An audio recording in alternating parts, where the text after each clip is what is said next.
Well, as you all know, my name is Brian Fountaine.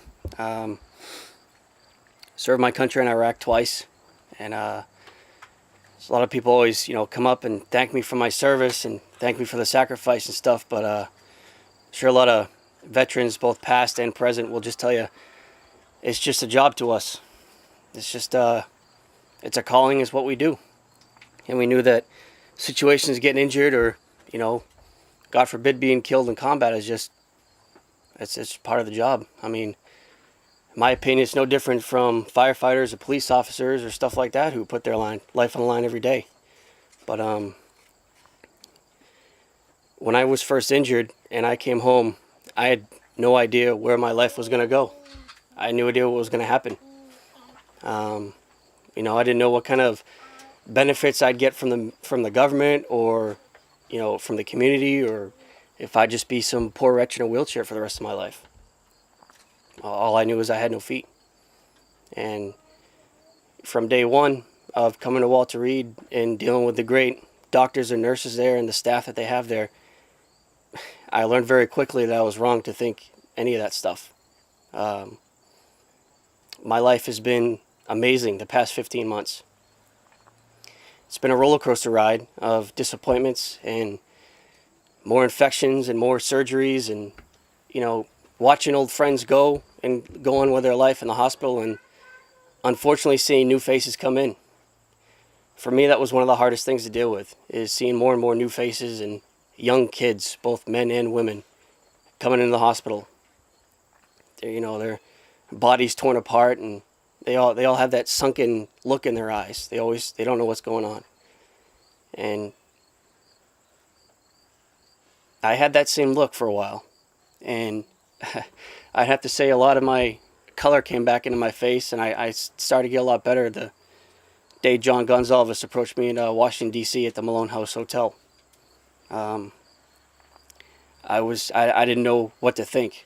He's some guy I've never met before, says he wants to build me a house, a completely adaptable handicap house, for free. I sat there after we got done talking to John, and I asked my dad, I was like, can he do this? Is this serious? I didn't believe it. I grew up in a household where my family instilled certain aspects of life into me, and one of those is you never truly get anything for free. You don't. You have to work for what you get in life. And whereas some people might say, I earned that by losing my legs in Iraq, in my opinion, I'm getting a house for free just because I'm doing what I love to do and do what I chose to do when I got out of high school. And through the long road of recovery and therapy, here I am now. I'm standing up. I walked here from the car that I drove in from. 6 months ago, I wouldn't have thought that. I would have thought that I'd have to get pieces of plywood down here so I can move my wheelchair along the dirt. But no, I walked in here. And it's an amazing feeling to see all these people, both family, friends, strangers, fellow veterans, old and new. It's a great feeling to see all these people come out and support a guy that they've never met before just because he served his country.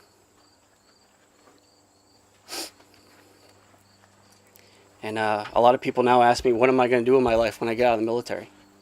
And one of the things I want to do was continue to serve my community and, my friends and family and stuff by following a couple generations of my family by joining the Boston Fire Department. But I'm starting to reevaluate certain decisions that come along with that. And one of the things I talked to Kurt about a while ago was actually joining the team here for Homes for Our Troops. Because these people have turned my life around completely. Not only have they given me something to look forward to, a goal to work forward to, but they give me another chance, another shot at life. And just being normal again. Coming home to my own house and going to work and taking the dog out, taking the trash out, whatever. It's an awesome feeling, and I hope once I get done with my recovery and everything else involved and I actually retire, that